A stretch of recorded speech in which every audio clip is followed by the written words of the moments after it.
do to get game 2? Pray. Let me tell y'all something, man. Let me tell you, somebody got to say it, so I'm going to say it.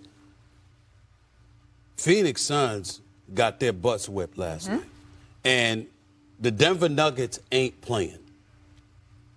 Last time we saw Jamal Murray in the postseason, he was doing this thing, dropping 40 on folks. And the Nuggets were in the conference finals. I watched this post-game interview last night. He ain't joking around. They're not playing. They feel underestimated, disrespected, underappreciated. Denver is coming. Kevin Durant cut down on the turnovers, 7 turnovers, 14th time in his career, 7th or more turnovers. He's 2-12 in those games. He has to do better. The starters for the Phoenix Suns, 2 of 10 from three-point range. The starters for the Denver Nuggets, 14 of 28 from three-point range. Jamal Murray, 28 points on jump shots. All jump. On jump shots. Now, I mean, he had 34 for the game, but 28 of those points on jump shots. He had 25 on jump shots in the first round against Minnesota in the game. They're not playing, and they look better than Phoenix. You've been talking about debt. We've been talking about the depth of the Phoenix Suns. Monty Williams better find it, because this ain't going to get it done. But first, the Suns have to play better. Stephen A., this stuff goes back and forth. That's why we get 7. This ain't the NFL. Right. You get 7. All 4 of the Suns starters have to play better in Denver tomorrow night. I think they will. And this ain't about depth yet. It'll get there. We feel the same way about that. But the Suns have been taking turns. Okay, Booker's turn, KD's turn. No. All 4 of them, with Chris Paul having a bigger role, have to play better. I'm not saying they'll win tomorrow night for certain. They're going to play better, like the team we know they can be tomorrow. Stephen A., we watched Garcia and Tank Davis fight together. And when they were in the ring at the beginning, what did you say was going to happen? That's right. You're going to get caught? Correct. That's how I felt watching the Suns yesterday. The Nuggets are deeper. They're taller. They're more physical. They got home court advantage. And they're better. Like, if they lose this series, that's going to be a disappointment. They have way too many options that they could go to. Aaron Gordon was out there looking imposing to them boys. Jeff Green taking charges. Exactly, absolutely. Like, Jokic grabbing every They're rebound. a team playing all year. Yes. The other group has played 15 games together. 15 games does not equal a year It's going and to be number 1 greatness seed. of KD and Book to literally need to lift them. We have another half hour of countdown games this season. They were tight. They were decided by less than 10 points. 2 of them were separated by just 2, and both of those went New York's way. And guys, it is 25 years ago to the day, April 30th, 1998, that perhaps one of the most famous brawls in all of the playoffs between Larry Johnson and Alonzo Mourning went down. Woj joins us at the desk now. What is it about these two teams, the history that they have, that yields all of this? You know, you go back in time, and it still holds true today.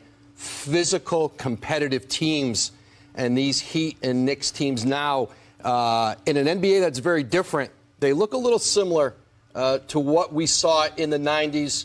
A player who had a lot of success against the Heat this season, Julius Randle.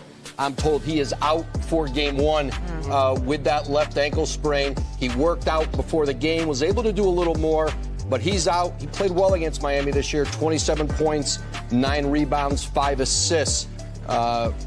New York will have to do it without him in game 1. Michael Wilbon, you are our resident historian. This means I'm old, Malika. It means you're still looking good and maybe a little bit on the But for you, how would you describe this rivalry? That was good work, first of That all. was I gotta awesome. say. It's contentious. Look, I covered a lot of these guys when they were teenagers. I've known Patrick Ewing and Alonzo Mourning since they were teenagers and covered them at Georgetown every day.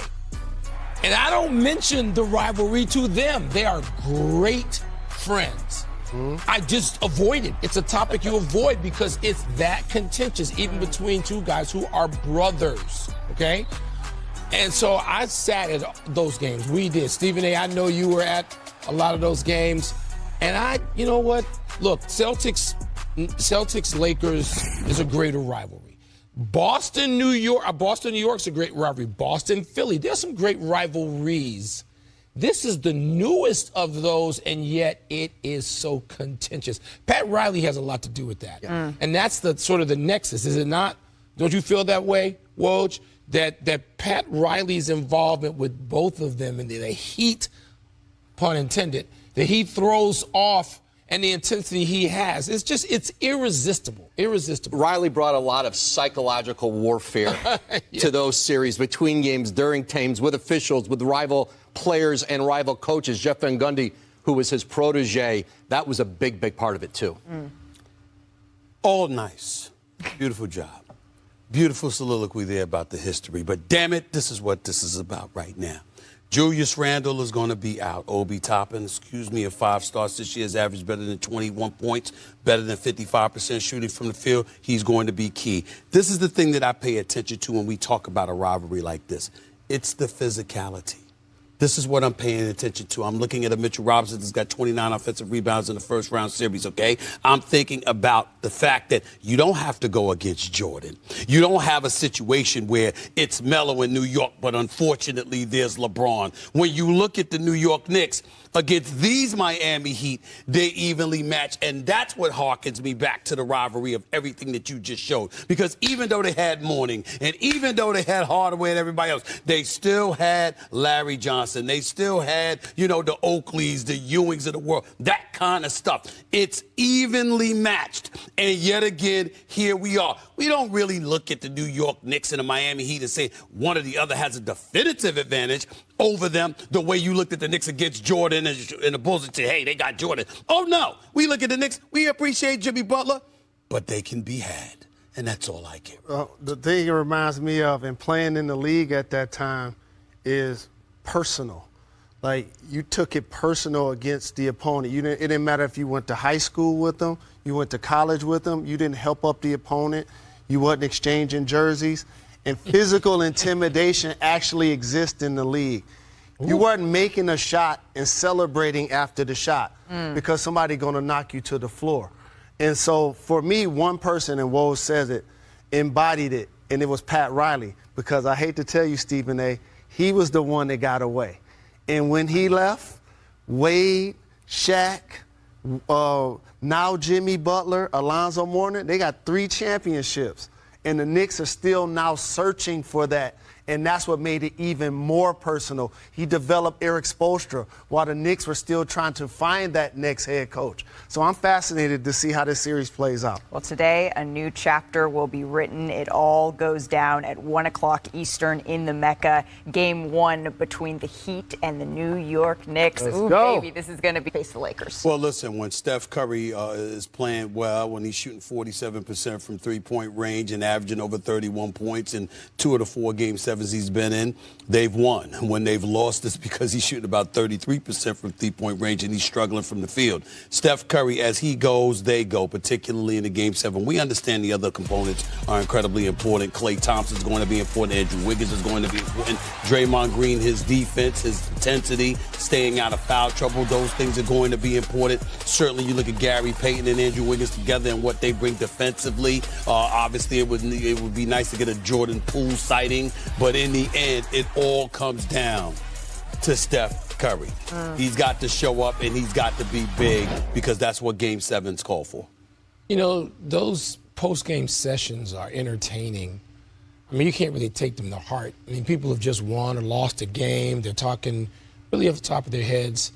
But occasionally there's a nugget and you hear it and it stays with you. And I know I don't have any conviction about who I think is going to win this, but Klay Thompson, when he said, we're going to respond like the champions we are, that sticks with me. You just gave me to goosebumps. hear Klay say that.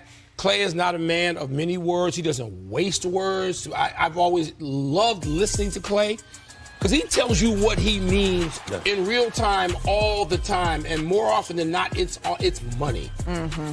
And when Klay says that, I'm thinking, you know what? See, Sacramento doesn't have that in the bank. They're not champions. I always talk about how this league is full of heartbreak. The playoffs are full. They're defined by heartbreak. They are for just about everybody. Okay, Bill Russell, Magic, Tim Duncan, they didn't have it. Mm-hmm. Everybody else has had it, has tasted it. It's probably Sacramento's time to taste that heartbreak. And so more than any structure or X's and O's or any of that, It's that will that Klay Thompson talked about that I think is going to make the difference. And you're talking about a process of that heartbreak and learning from it, and then a number 3 seed now building on it next year. I'll take a player from each team, and I agree with Stephen A. that Steph